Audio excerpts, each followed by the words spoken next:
familiarity.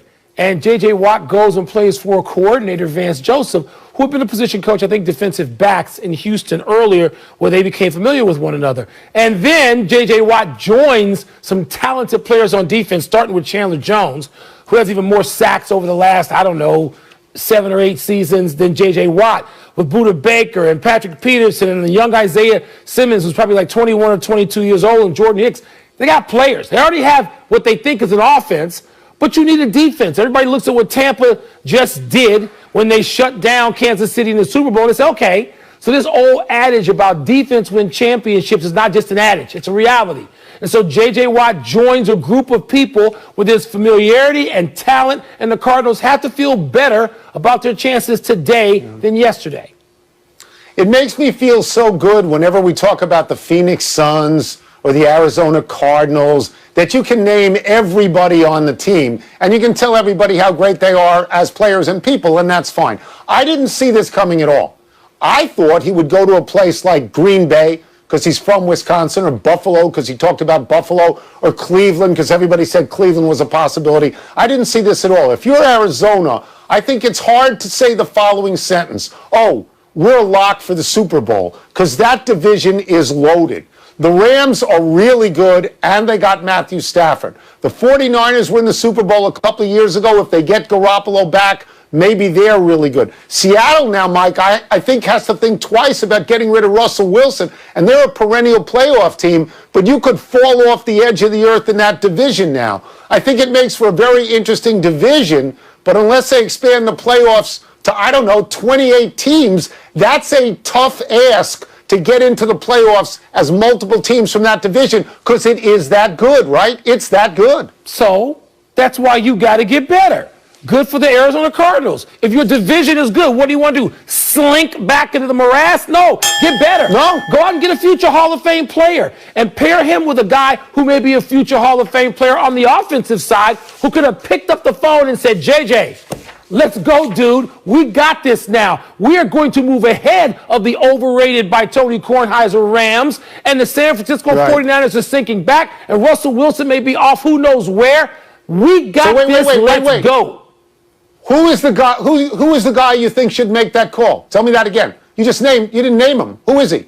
Mr. Hopkins, the receiver, who's great, who may be the best receiver in the league right now, maybe. Stop for a second. Okay. Didn't Hopkins tweet out about a month ago to J.J. Watt personally, come over here let's finish the job we started? Yes. Right. Okay. As long as we name him, because that was the tweet that may have been influential. I'm just saying, Tony, they got a nice ensemble there. Nobody's going to say they're a lock. They're not a lock.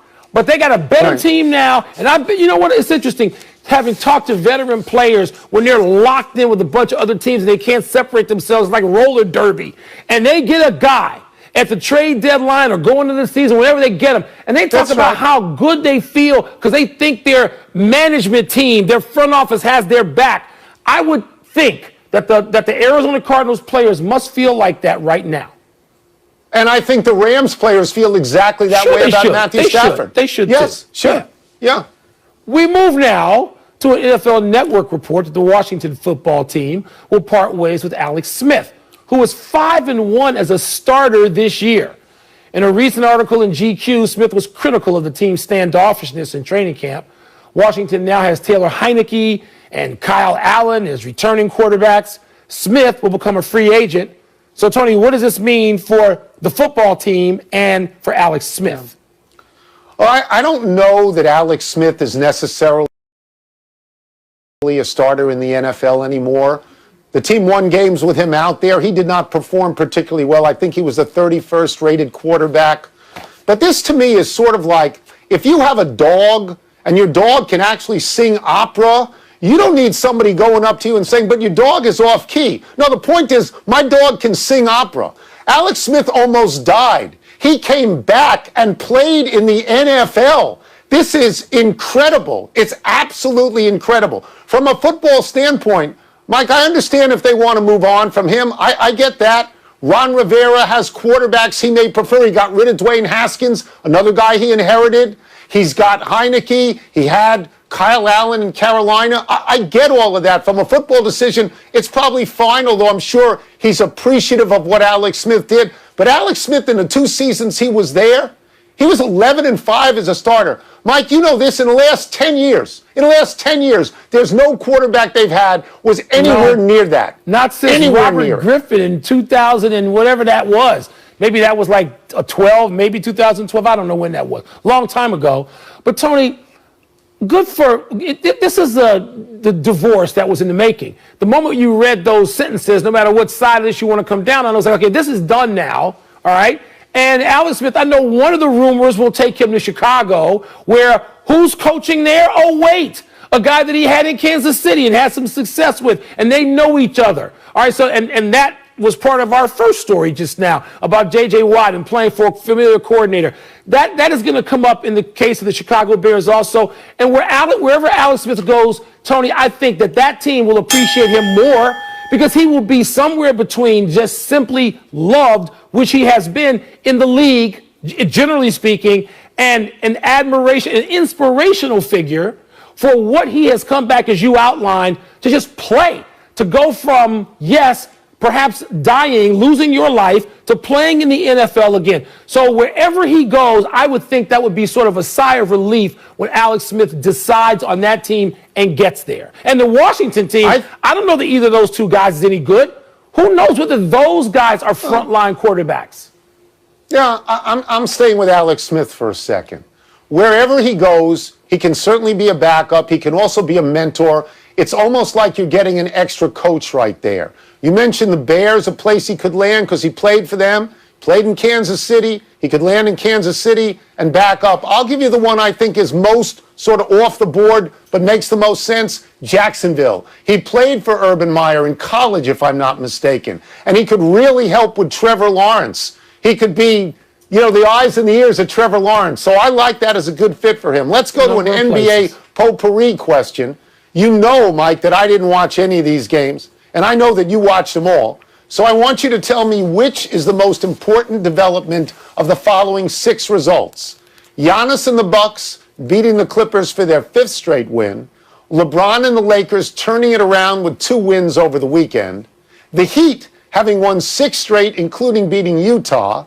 The Mavericks snapping the Nets' 8-game win streak. The Knicks getting above 500 and somehow sitting in the 4th spot in the East. And the Rockets losing 11 straight, including by 50 last night to Memphis. Wilbon, go. Let me dismiss the Rockets. I told you in a text earlier, going into the weekend, the Rockets have no team because everybody's out. So let's dismiss them. Brooklyn can't win every game. They won like 8 straight or something. The longest winning streak since you were covering the team and like Julius was there and you both had a whole lot of hair. So we're dismissing that. Yeah. We're dismissing LeBron and the Lakers because nothing's wrong with LeBron and the Lakers that Anthony Davis's return in some time won't cure. So we're going to get rid of all of that. We're going to concentrate on the Bucks, who needed to do this, Tony, after losing 5 straight games. I think that's significant. The Heat winning 6 straight, and by the way, the last one last night was without Jimmy Butler, and the Knicks with Tibbs in 4th. Look, that's a showstopper. I think the most important development for the long-term part of the season is the Bucks. Because the Bucks are, they finished atop the Eastern Conference in terms of regular season wins for 2 straight years. They need to get going, and the Heat coming back to where they were last year is important. But the Knicks, I know this confounds you because you say the Knicks have no chance to do anything but be the Knicks, and you might be wrong. Yeah, well, I'll get to that somewhere down the road. I will just give you my personal highlights. My first highlight was Paul George missing another late go-ahead shot, as he always does. He shouldn't have given himself the nickname Playoff P. The nickname should be not Mr. Clutch. And my second is the Rockets losing, and I'm going to tell you why. They're 11-21 now. I sat on this show and I said to you when Washington made that trade and they got Russell Westbrook, I said he's a far superior player to John Wall. The Wizards would be a lot better, which they are, and the Rockets would not win 35 games. And you said, the Rockets are going to make the playoffs easily. So I believe I had that. With their roster, they would. They don't have it. What we agree with is the Heat. They're at 10-3, I think, in their last 13. Yeah. I like them as a team because they play with each other, not against each other, as you often see in other teams like Philadelphia. Let me put a write-in candidate in there, too. The Charlotte team, Tony, Ball LaMelo Ball is a player. He has gone from putting parts of his game together to having all of it together. And he right now, I don't have a list of all the rookies, but he's played as well, if not better, than any and all of the rookies in the league. Ball is one of those guys now, he can be appointment viewing. He is that good in a stretch of games now. Let's take one last break, but still to come. What does Baylor's first loss of the season do to the big picture in college basketball? It's not our last break. And we'll give you our thoughts on Colin Morikawa's win and the many tributes to Eldrick Woods. Well, who's writing this? This can't be our last break. This is the first break. Who cares? It's a break. Well, I don't know. Pardon the Interruption is brought to you by PlayStation 5. Play has no limits.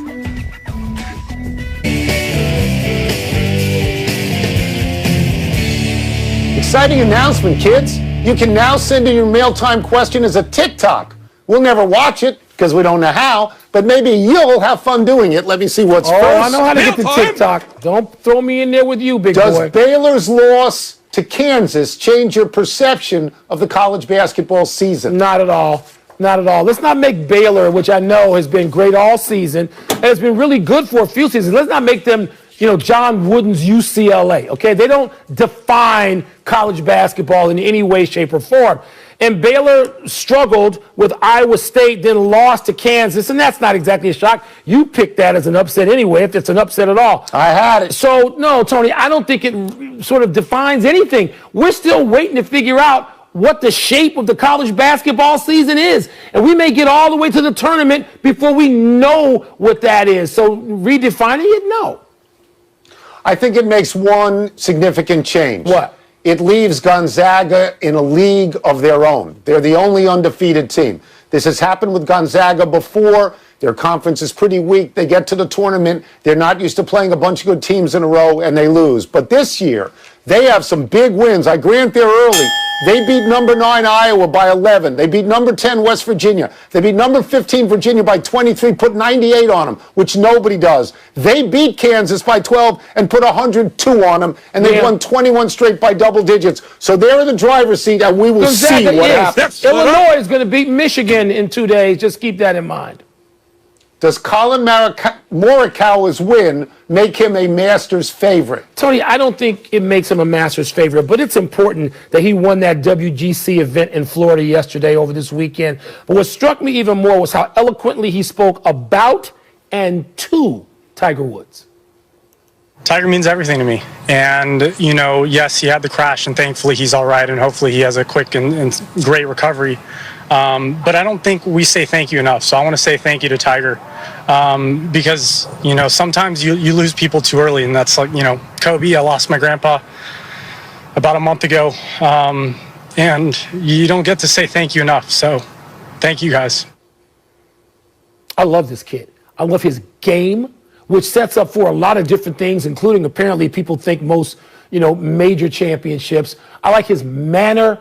I like everything about him. When he did that yesterday, Tony, and his voice broke, you could feel what he and a lot of golfers on all the different tours felt as they donned, red and black, the traditional Sunday Tiger Woods outfit yesterday. It was just, I thought that it was so appropriate. It hit all the right notes.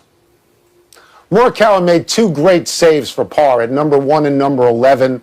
He didn't let anybody get ahead of him. He won the tournament. And his comments are everything you say. But let me talk about those people wearing red and black. Like Rory McIlroy, another Nike guy, like Scotty Scheffler, like Phil Mickelson, a longtime rival, put on the red and black, like Annika Sorenstam in the women's tournament, like his old caddy, his first caddy, Fluff Cowan, put on red, red and black. And Tiger's watching television. If Tiger did not know to this point that he was loved, he knows now. When Phil does that, when all these players do that, Tiger knows now he is loved. That's it. Let's take one last break. Still to come, should the NFL add a wild card playoff game to Monday night? Sure, ESPN will get it. Sure. We'll offer our reflections on the life of the late, great Irv Cross. the greatest pregame show of all time. Yeah. Happy time, people. Happy 58th birthday, Ron Francis. A hockey lifer. 23 seasons in the NHL, mainly with Hartford, Pittsburgh, and Carolina. 2 Stanley Cups with the Penguins. Francis was the GM of the Hurricanes. He's now the GM of the expansion Seattle Kraken. Hockey Hall of Fame, of course. But did you know this? Francis is 2nd all-time in assists. Only Gretzky has more. He's 5th all-time in points. Here's the top 8. You tell me which one made you go, whoa. Gretzky, Jagr, Messier, Gordie Howe, Ron Francis, Marcel Dion, Stevie Yzerman, Lemieux. Respect for Francis, right? Yes, Tony. And when you play for those franchises, okay, maybe not the Whalers, but when you do that, you would think you could not possibly fly under the radar as far under and as long as Ron Francis. I happened to look up that assist thing the other day and was stunned. Yeah, absolutely. Happy anniversary, Rick Pitino. On this day 21 years ago, Pitino gave the most famous speech in his tenure as coach of the Celtics. It came directly after a buzzer-beater loss at home to Toronto. Pitino told the media, quote, Larry Bird is not walking through that door, fans. Kevin McHale is not walking through that door. And Robert Parrish is not walking through that door. And if you expect them to walk through that door, they're going to be gray and old. All the negativity that's in this town sucks, unquote. Pitino has been a winner everywhere he has coached but Boston. He was 102 and 146 there. He always seemed haunted after losing Tim Duncan to the Spurs in the lottery. That's because he didn't have players who were great enough, Tony. It doesn't matter how great a coach you are in the NBA. And Pitino's a great coach. You are not going to win without great players, and he just didn't have enough of them in Boston. A melancholy trails to Irv Cross, the pioneering broadcaster and standout defensive back for the Eagles and Rams, died yesterday at 81. Cross was the first black analyst doing football on national television. CBS hired him in 1971 and 4 years later put together the greatest pregame show in American sports, the NFL Today on CBS, the first live pregame show. There were Cross, his college classmate at Northwestern, Brent Musburger, Phyllis George, and Jimmy the Greek Snyder. On Sundays, tens of millions tuned in to see and hear what they had to say. Each member of that cast was the perfect choice. Musburger, the surviving member, said of Cross, quote, he was the ultimate teammate, to tell you the truth. He was the perfect personality for the group of egos he had to be around. Tony, you can imagine if you were a kid, a student at Northwestern in the mid-'70s. That show came on, debuted in 1975, NFL Today. We had just enormous pride, not being one of the football factories in the Big Ten, not being Michigan, not being Ohio State, but 2 of the faces on that show, Brent and Irv. Enormous pride for us. And I only met him once. I don't know how that happened. I was probably too scared to walk up to him when he was on campus. Just an enormous figure, but a gracious man. And it's just he was a pioneer in ways that he shouldn't have been, but was so humble and gracious as that. One omission today, the Hawks parted ways with head coach Lloyd Pierce. I don't even know who he is. That's amazing. Tony Pierce is one of the central figures of this summer in social justice and leading men and women in that bubble. Very surprising that he's gone now. I don't get that. I thought Atlanta was pretty good this year. Me That's too. the big I don't finish. understand him being gone. Peter King reports that the NFL could add a Monday night wildcard playoff game this season. Is that a good idea? All the coaches will do is complain that they got one fewer day, one day short in the week next week. Florida State has reportedly agreed on a 5-year extension with Leonard Hamilton. What do you think of that? Good. He's my age, and he built a good program there. Patrick Kane became the 100th NHL player to score 400 goals. Big deal? Yes, especially since he did it against Detroit and crushed the Red Wing. Congrats. Buddy Hield, the fastest player ever to 1,000 threes. You impressed with that? Never would have thought that. No, I wouldn't have. Last one, the Athletic reports that Joakim Noah is effectively retiring. Your thoughts? Tony, one of the greatest defensive big men over the last 30 years in the NBA. It's too bad knee injuries took him out too soon. Out of time, trying to do better the next time. I'm Tony Kornheiser. And I'm Mike Wilbon. Same time tomorrow, knuckleheads.